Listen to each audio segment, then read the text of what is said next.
సరిగ్గా ఇదే రోజు గౌరవ పార్లమెంట్ సభ్యులు రాయపాటి సాంబశివరావు గారు సహకారంతో ఒక ఆర్చి నిర్మాణం చేపడితే వైసీపీ అరాచక పరిపాలన, విధ్వంస పరిపాలన సాక్ష్యంగా ఆ రోజు ఈ ఆర్చిని కొలగొట్టడం జరిగింది.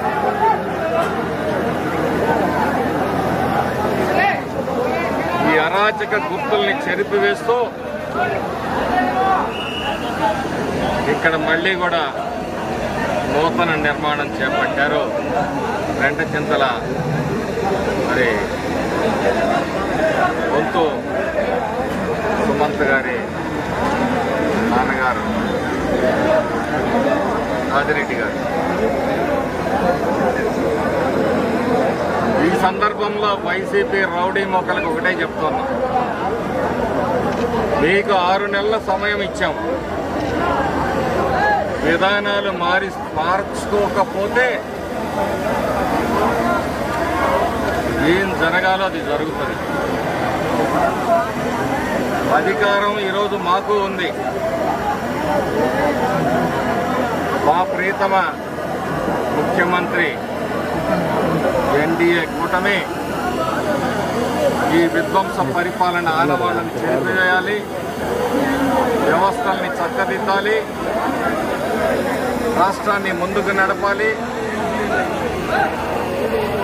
రాష్ట్రంలో ప్రజలని ఆదుకోవాలి అనే ఒక దృఢ సంకల్పంతో ఈరోజు 75 ఏళ్ల వయసులో చంద్రబాబు నాయుడు గారు ఎంతో ఆర్థిక లోటు 11 లక్షల కోట్ల రాష్ట్రాన్ని అప్పుల్లో ఉంచితే రాజ్యాంగబద్ధంగా మేము పనిచేస్తున్నాం కాబట్టే మీరు ఈ 6 నెలలు కూడా స్వేచ్ఛగా తిరగలిగారని చెప్పేసి ఈ సందర్భంగా చెప్తాను. ఒక్క కనుసాయిగా చేస్తుంటే ఆ రోజు ఒక్క 4 రోజులు చంద్రబాబు నాయుడు గారు ఉదాసీనంగా వ్యవహరించుంటే ఈ వైసీపీ గూండాలు రౌడీలు రాష్ట్రం వదిలిపెట్టి పారిపోయి ఉండేవాళ్ళు. ఇప్పటికైనా బుద్ధి తెచ్చుకొని మీరు చేసిన దోపిడీలు, దుర్మార్గాలు, దౌర్జన్యాలు, వేధింపులు, సాధింపులు ఇవన్నీ కూడా ప్రజలు, ఈ పల్నాడు ప్రాంత ప్రజలు జీవితాంతం మర్చిపోరు. మొన్న కరగొండపాలెం కనెక్టివిటీ రోడ్డును దాన్ని స్థాపన చేశారు. 25 కోట్ల రూపాయలతో కేంద్రీయ విద్యాలయాన్ని తీసుకొని వచ్చారు గౌరవ ఎంపీ గారు. 120 కోట్ల రూపాయలతోటి ఒక 4 రోడ్లను వెడల్పు చేసే కార్యక్రమాన్ని చేపట్టారు. అభివృద్ధి 2 గిరిజన హాస్పిటల్స్ తీసుకొని వచ్చారు. 100 పడకల ఆసుపత్రి కోసం ప్రయత్నం చేస్తా ఉన్నాం. వరికపూడిసల ప్రాజెక్టు కోసం ప్రయత్నం చేస్తా ఉన్నాం. మొన్న 15 కోట్ల రూపాయలు ముఖ్యమంత్రి గారు ఆమోదం తెలపారు. అన్ని వర్గాల్ని సప్లాన్ నిధుల్ని మళ్లించారు. అన్ని వర్గాల్ని మోసం చేశారు. ఉద్యోగస్తుల్ని మోసం చేశారు. నిరుద్యోగ యువతని మోసం చేశారు. ఇంకా సిగ్గు లేకుండా రోడ్లు ఎక్కుతారా? ప్రజలు చెప్పు తీసుకొని కొడతారు మిమ్మల్ని. డ్వాక్రా మహిళల రూపాయి పొదుపుని కూడా దోచుకున్నాడు. సిగ్గని పీటలా ఒళ్ళు దగ్గర పెట్టుకోండి, ఖబర్దార్. ఈరోజు కూడా శాంతియుతంగా ఉంటే పల్లెల్లో మా వాళ్ళ మీద దాడులు చేస్తా ఉన్నారు. ఒక్కొక్కటి సంగతి తేలుస్తామని కూడా ఈ సందర్భంగా చెప్తా ఉన్నా. ఒక్కరోజు అవకాశం ఇస్తే ఊర్లో బయట పారిపోతారు మీరు. సమాజం ప్రశాంతంగా ఉండాలి. పల్నాడులో ఫ్యాక్షన్ దుర్మార్గపు ఆనవాళ్లను తుడిచివేయాలి అని చెప్పేసి మేము ప్రయత్నం చేస్తా ఉన్నాం. ఈరోజు 4.5 కోట్ల రూపాయలతోటి ఇక్కడ గిరిజన సంక్షేమ స్కూల్ని తీసుకొచ్చాం. ఈ సందర్భంలో 6 నెలలైంది మమ్మల్ని ఏమి పీకారు అని చెప్పి కొంతమంది మాట్లాడుతున్నారు. చట్టం మిమ్మల్ని ఏం పీకాలో అది పీకుద్ది, తొందరపడద్దు, అందరికీ వడ్డనుంటుందని చెప్పేసి తప్పు చేసిన ప్రతి వ్యక్తిని కూడా హెచ్చరిస్తా ఉన్నాం. ఏం అడ్డం వచ్చిందని మీ కళ్ళకి పొరలు గమ్మి ప్రజావేదికతో మీ నాయకుడు జగన్మోహన్ రెడ్డి ప్రజావేదిక కూల్చివేతతోటి పరిపాలన సాగిస్తే మీరు ఇక్కడ ఆర్చే నిర్మాణాన్ని కూల్చేయటం, స్వర్గీయ ఎన్టీ రామారావు గారి విగ్రహాన్ని ధ్వంసం చేసి మాయం చేయటం, ఇది మీ పరిపాలన. ఎన్ని అరాచకాలు చేశారు. కరోనా టైంలో 650 రూపాయలు 600 రూపాయలు ఒక చీప్ లిక్కర్ బాటిల్ని చేసి పేదవాడి రక్తాన్ని తాగిన వాళ్ళు మీరు. 9 సార్లు కరెంటు ఛార్జీలు పెంచి ప్రజల నెత్తిన భారాన్ని మోపిన వాళ్ళు మీరు. రైతుల భూములను దోపిడీ చేసిన వాళ్ళు మీరు.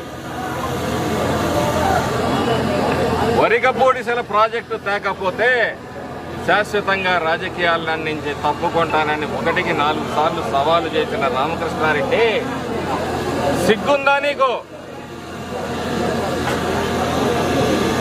మొన్న మాట్లాడావు కదా ఎన్నికల్లో, నేనంటూ ఓడిపోతే రాజకీయాల్లో శాశ్వతంగా తప్పుకుంటానని. గుర్తు లేదా నీకు? ఈ సిగ్గులేని నాయకుడా మీకు ఆదర్శం వైసీపీ నాయకులారా? ఈ రాష్ట్ర పరిస్థితిని గాడిలో పెట్టడానికి అహర్నిశలో ఈ వయసులో ఆయన పాటుపడతా ఉన్నారు. మమ్మల్ని కూడా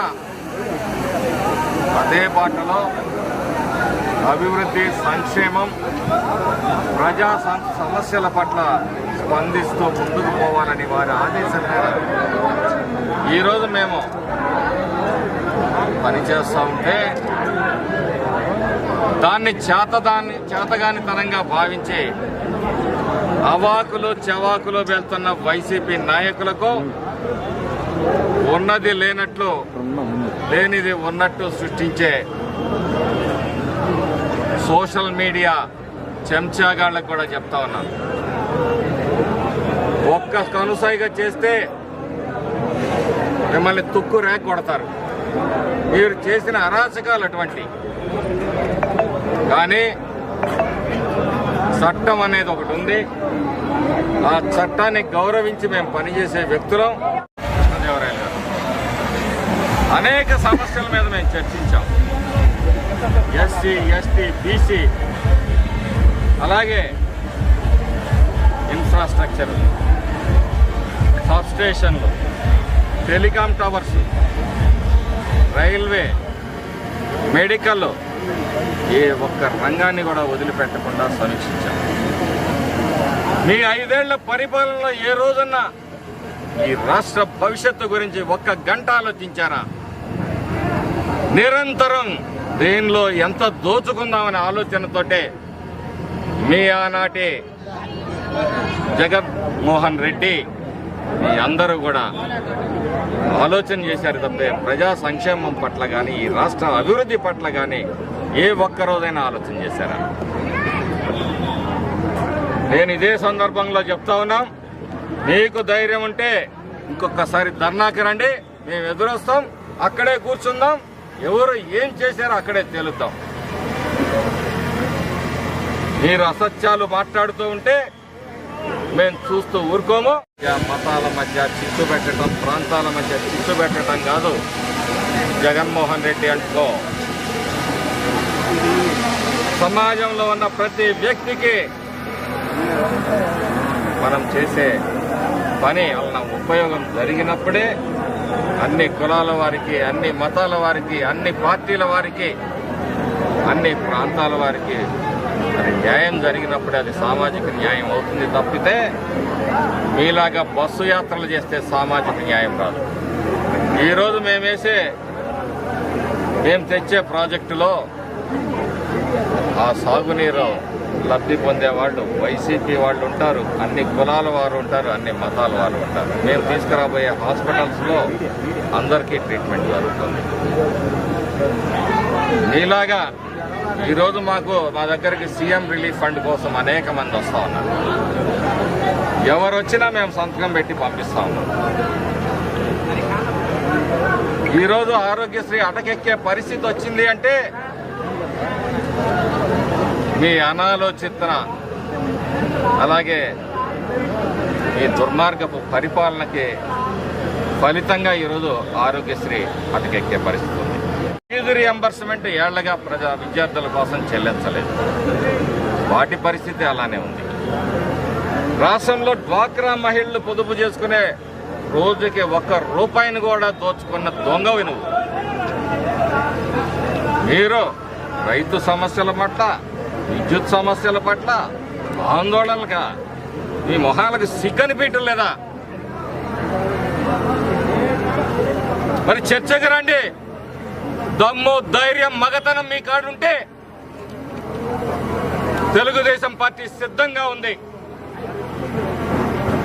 మీ అరాచక పరిపాలన వలన, మీ చేతగానితనం వలన ఈ రాష్ట్రం ఏ విధంగా నష్టపోయిందో, ఎన్ని ఇబ్బందులు ఈరోజు పడుతుందో అంకెలతో సహా మీకు చూపిస్తాము. చేతనైతే చర్చకు రండి. రోడ్లెక్కి స్టంటులు చేయటం కాదు. ఇంకొకసారి రోడ్లెక్కితే ఇక్కడే నిలదీస్తాం ఈ వైసీపీ నాయకుల్ని. ఖబర్దార్, ఇక్కడే గల్లా పట్టుకొని సమాధానం అడుగుతాం.